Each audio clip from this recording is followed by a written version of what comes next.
Hello everyone, quantifiers में आपका स्वागत है। So in our today set of the day हम एक बहुत ही बढ़िया सेट करेंगे upon the topic roads and networks again.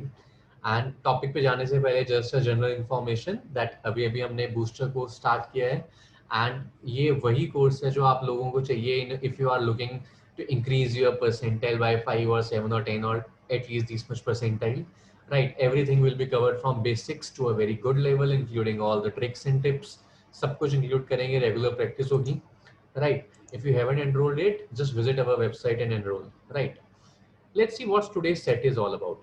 आज का सेट कहता है the network below the network diagram below shows the distance between the various money transmission offices in a city. The values the values in percentage indicate percentage of total amount being transferred that is charged by each transmission office as a transmission charge. Right, okay.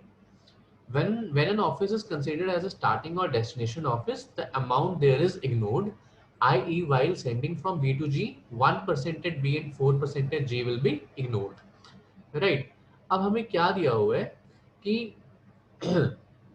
ए से late से अगर मुझे ई पे कुछ भेजना है तो ए के ऊपर जो 1% है and then 0.5% on E, this will not be charge on the total amount. Right, लेकिन if I have to send something, let's say from A to E, A to G, let's say, then there are two toll booths or two stoppages between them, B and E. On B, I will give 1% of the total amount, and on E, I will give 0.5% of the total amount. Right. So in totality, I am giving 1.5% of total amount.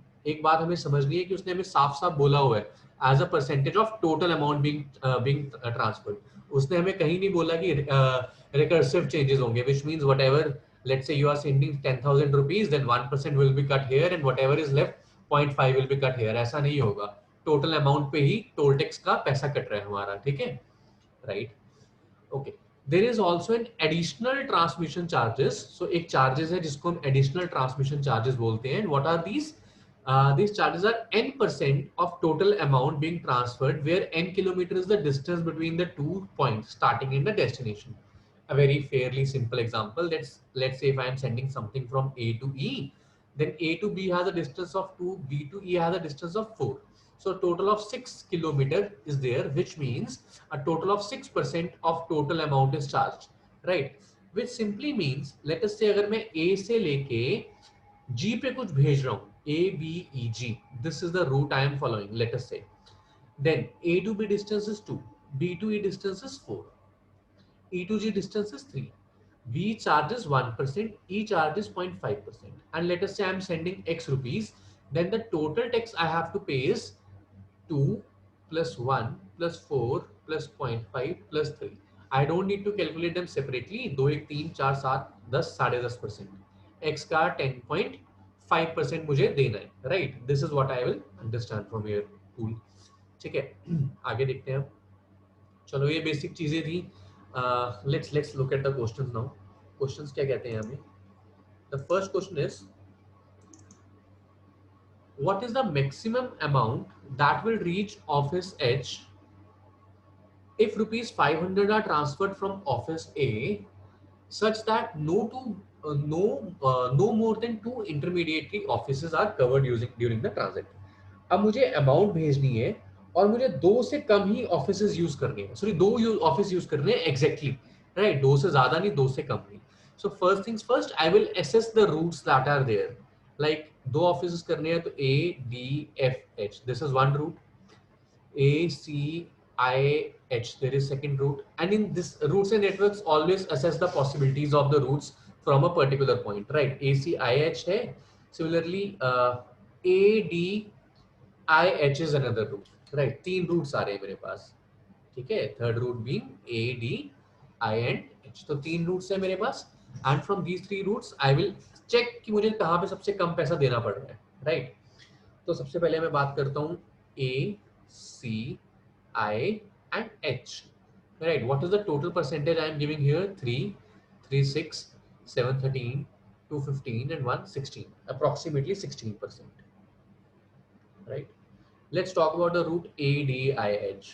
A B I and H. 2, 2.5, 10.5, 12.5, 13.5. So 13.5% of 500 देना पड़ेगा मुझे. Okay. And now if I talk about ADFH, direct straightforward route, तो 2, 2.5, 5.5, 7.5, 9.5, 10.5, 10.5%. Not this 1%, 9.5% देना पड़ेगा, right. 2.5, 9.5%. So now if I have to make the maximum money reach the point H, I will choose the route which will charge me the least. That is this ADFH. So how much money will reach? I have to subtract 500 minus 9.5% of 500. And how will I calculate 9.5? 10% निकालता हूँ. 10% होता है 50. अब मैंने 10% minus कर दूंगा तो 450 रह जाएगा, right. But I reduce 10. I need 9.5. So I need to add 0.5%. Right. 1% is 5. 0.5% is 2.5. 1% कैसे निकालते हैं किसी भी चीज का? 1/100 कर देते हैं. तो 0.5 क्या होगा? 2.5 ऐड कर देंगे, राइट. तो ये कितना आ गया हमारे पास? 452.5. That is the required answer. So this is the answer of our first question, right? Okay. Let's read the second one, right? Second कहता है, in how many ways can one transmit money from D to E? D से लेके E तक जाना है using exactly 3 intermediaries of this. So from D to E using exactly 3 intermediaries of this, right? So there will be many routes here. Now what is the best way of doing these type of questions? C D से कितने roots जा रहे हैं? DA, DC, DI, DF, ये roots जा रहे हैं. तो यानी जो मेरी प्रीलिमिनरी ब्रांचेस बनने वाली हैं वो ये बनने वाली हैं, DA, DC, DF and DI, right. ये प्रीलिमिनरी ब्रांचेस बनने वाली है मेरी. अब मैं इनके ऊपर एक एक करके कैपिटलाइज करूंगा and I will see that which will give me the exact 3 routes. So let's talk about DA. Now from DA also there are 2 routes going, one toward B and one toward C. So अगर मैं B की तरफ भेजूँ तो DAB and I have to reach the point E, right? If I have to reach E using one more, C और E यही बनता है मेरे पास. तो right, DA, B, C, E, right? और तो कुछ बनता ही नहीं है मेरे पास इससे, right? Okay. अब अगर मैं DA के बाद और सोचूं, अब DA के बाद अगर मैं अगला सोचूं DC वाला सोचूं, राइट. अगर मैं डी ए के बाद मैं सी वाला सोचूं, अगर डी ए बी मैंने एसएस कर लिया है. Now I will think about DAC. This is my next. अब from C where are the routes going? Towards B, towards E, towards G, towards I. ये सब सोचने पड़ेंगे एक एक करके, राइट हमें.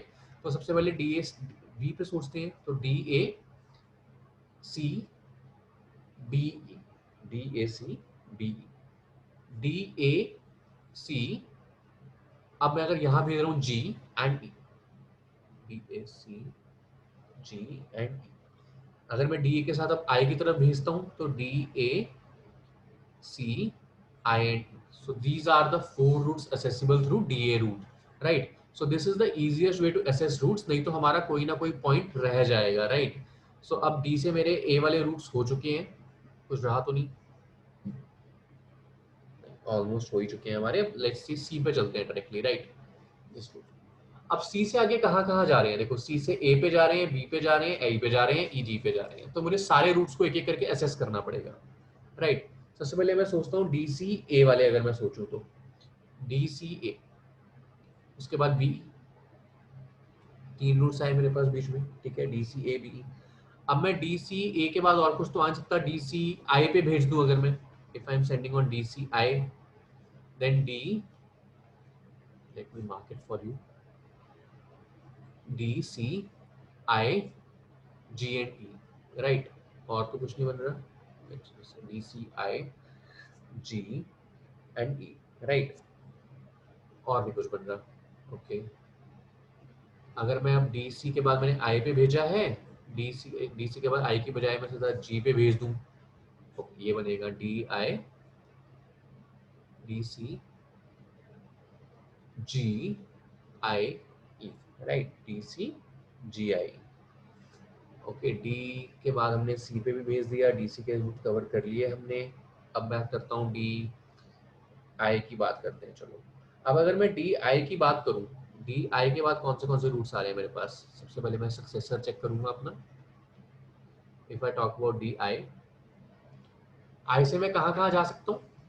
आई से मैं सी पे जा सकता हूँ, आई से मैं जी पे जा सकता हूँ, आई से मैं ई पे जा सकता हूँ। तो मुझे सब देखना पड़ेगा। सबसे पहले मैं डी से बाद आई पे पहुंचा तो मैं डी आई सी पे जाता हूँ। चलो D I C, if I am reaching D I C के बाद दो रूट्स है बी और जी, दोनों तरफ से आ जाएगा D I C B E, D I C G E, और तो कुछ नहीं बनेगा।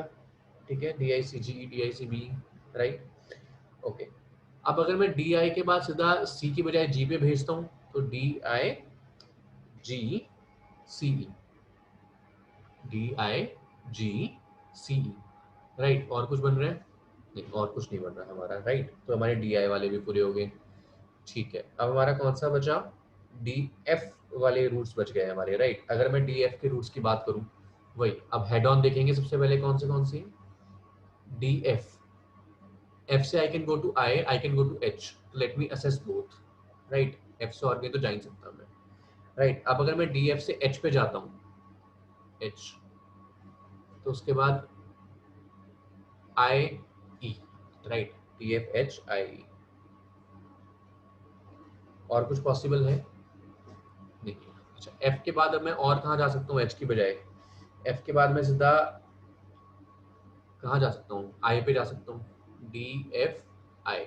आई से मैंने देखा था कितने रूट्स थे, आई से एक तो जीई आ जाएगा और एक सीई आ जाएगा, right. So 3, 3, 6, 3, 9 and 4, there are 13 routes, right? 13 routes from this point, which is a pretty good margin, right? So see, in most of the cases I have seen that people miss these routes, one or the other one. Why? Because they miss on the simple transmissions, right? And we don't need to miss the simple transmissions. Simple as that. We need to calculate the head-ons and then we need to proceed. Okay. Let's read the next question. What is the maximum additional transmission incurred while transmitting rupees 8,000 from D to E? Consider the data from previous question. Previous question means I have to consider these routes. And I am talked about additional transmission. Now, interesting point to be noted here is, what is additional transmission? Additional transmission is that charge which is calculated over distance. Additional transmission does not include the toll barriers, right? Additional transmission सिर्फ उसको नाम दिया गया है जो आपका distance का होता है, right? Which means I just have to assess that which route has the highest distance. Now, if I see the roads which are close have very close distance and the roads which are very wide have longer distance, right? For example, the road of D and I, C, G. If I see this route now, अब आप खुद देखो कि अगर आपको सबसे longest roots देखनी है तो मुझे क्या दिख रहा है, कौन से रूट पे मुझे सबसे ज्यादा लॉन्गेस्ट दिख रहे हैं, राइट। यहाँ से कर देता हूँ 3 किलोमीटर दिख रहा है, मैं डी से शुरू होना तो सबसे बड़ा 8 किलोमीटर दिख रहा है मुझे, right. 8 kilometre the maximum I can see, right. So D से आई भेजा, 8 किलोमीटर आ गया अपने पास। अब आई से कहाँ भेजूंगा तो ज्यादा आएगा? सी भेज दूंगा तो ज्यादा आएगा, 7 आ गया अपने पास, राइट। अब सी से कहाँ भेजूंगा तो ज्यादा आएगा? सी से जी भेजूंगा तो ज्यादा आएगा, राइट। तो 9 वहां पे आ गया एंड जी से फिर उसके बाद तो चलो ई जाना है, 8 अंडे 3 आ गया, तो 8 7 15 9 24 and 3 27 kilometers, which means 27% of A, right? So maximum additional amount is 800 ka 27%. That is nothing but 562160, right? 2160 rupees he has to incur while sending the money from here, right? Very pretty straightforward one. Okay, last. A person wants to transfer money from A to I. He starts from A and keeps on going in alphabetical order till possible. तो यानी A के बाद B, C, D, E, F, G ऐसे जाना चाहेगा वो, right? Okay. If a particular office in sequence is unavailable, यानी कि अगर रास्ता possible ही नहीं है, then he transmits to the next feasible office. तो alphabets में जो next feasible office आएगा वो वहां चला जाएगा. What is his overall transmission loss in trying 7.5 lakhs? अब 7.5 लाख रुपए भेजने हैं, जाना कहाँ पे? From A to I, right? तो in the order if I'll go A, B, C, D. D के बाद जाना चाहिए E पे, but I cannot go to E, right? So I will skip this and I will reach F. F के बाद जाना चाहिए G पे, but I cannot give, so I will go to H and then H के बाद I. So it's a pretty straightforward route. So how much additional, what is this overall loss in transmitting this? Now, if I talk about the overall loss in transmitting this, I just have to calculate the distance and the kilometers. So 1 into 3, 4, 6, 9, 12, 15, 15.5, 17.5, 19.5, 20.5, 20.5%. Now 7.5 lakhs, right? And 20.5%. How to calculate it quickly? 20% plus 0.5%. 20% is 1 by 5. 1 by 5 is directly 1,50,000 plus 1%. Now what is 1%? See 1% क्या होगा इसका? 7,500 होगा. So half percent कितना होगा? 3,750 होगा. So 153,750. This is the required amount that we need to lose while trying 7.5 lakhs. So this is the basic methodology of covering these type of questions. I hope you guys have understood the explanation, and I really wish that you are the next one to write a testimonial for us. We are glad. Thank you so much, guys. Have a great day.